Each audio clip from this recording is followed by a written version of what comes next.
Bom dia! Na aula de Sociologia de hoje nós vamos trabalhar os conceitos referentes ao trabalho sobre a visão do sociólogo Émile Durkheim. Mas antes de adentrarmos propriamente a concepção de trabalho promovido por Émile Durkheim, vamos trabalhar alguns dos seus principais conceitos, a fim de que de fato nós possamos entender a sua sociologia, entender a análise que o mesmo faz a respeito da sociedade. O Émile Durkheim ele está muito baseado, um sociólogo francês, muito baseado nas correntes positivistas, organicionistas, funcionalista e evolucionista.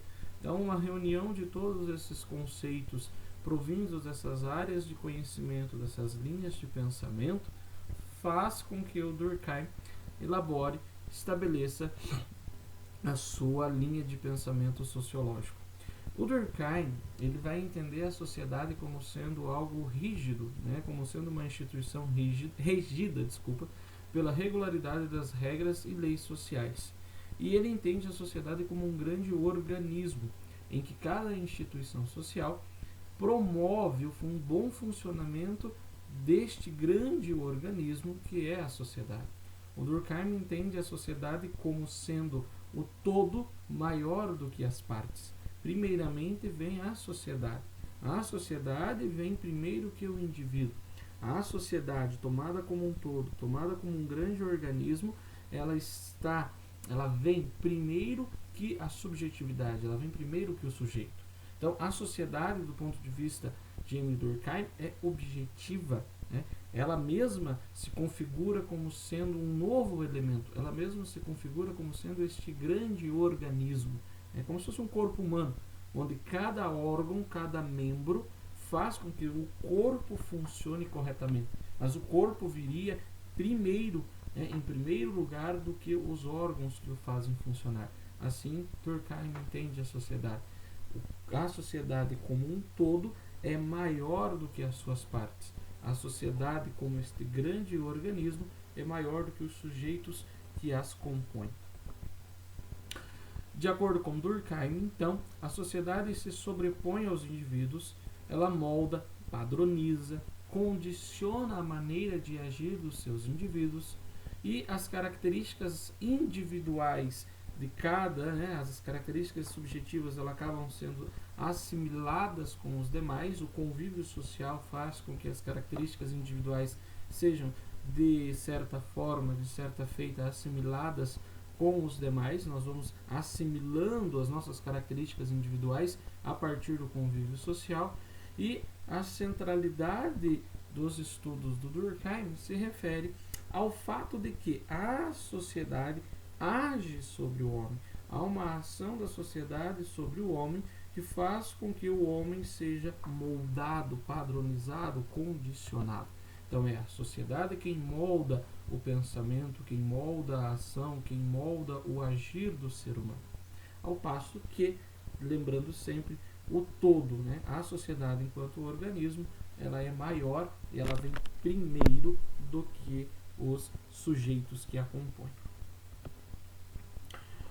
O objeto de estudo de Durkheim, isso muitos já ouviram falar, o objeto principal de estudo de Émile Durkheim se dá dentro do conceito de fato social. O que ele entende por fato social? É o modo de agir comum ao conjunto de cada sociedade que seja coercitivo, geral e exterior ao indivíduo, ou seja, são as formas de agir consideradas mais comuns, na vida social dos grupos, que são exteriores e que se impõem aos indivíduos. Os fatos sociais não dependem da vontade do indivíduo. Os fatos sociais são fatos comuns que ocorrem nos grupos de indivíduos, mas que não dependem da vontade do indivíduo. Todos nós estamos expostos a esses fatos sociais.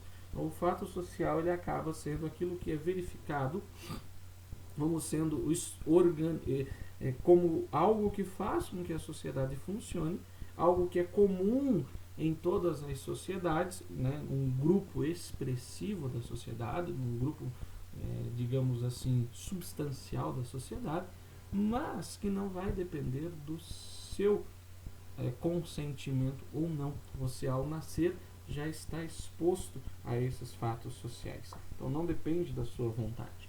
São fatos que são comuns a todos nós, independente das nossas vontades, mas que nós, ao nascermos, desde que nascemos, já estamos expostos a eles. Então, são formas de agir consideradas mais comuns na vida social dos grupos que são exteriores a nós e que se impõem a cada um de nós.